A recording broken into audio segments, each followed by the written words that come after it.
নমস্কার, আশা করি সকলে খুব ভালো আছেন। তো আগে একটা শর্ট ভিডিওতে আপনাদেরকে দেখিয়েছিলাম যে এই কিছু পুনে ভ্যারাইটির চারা আমি নার্সারি থেকে এনেছিলাম, যেগুলোকে আপাতত বালির ওপর বসিয়ে রেখেছি বেটার রুট গ্রোথের জন্য।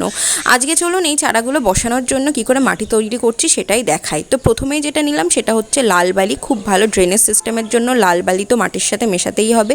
এরপর নিচ্ছি ভার্মি কম্পোস্ট, আপনাদের কাছে গোবর সার থাকলে সেটাও ব্যবহার করতে পারেন। ভার্মি কম্পোস্ট সয়েল টেক্সচারকে আর কি ইমপ্রুভ করে, এর মধ্যে এনপিকে তো থাকেই, সেই সাথে মলিবডেনাম জিঙ্কও থাকে।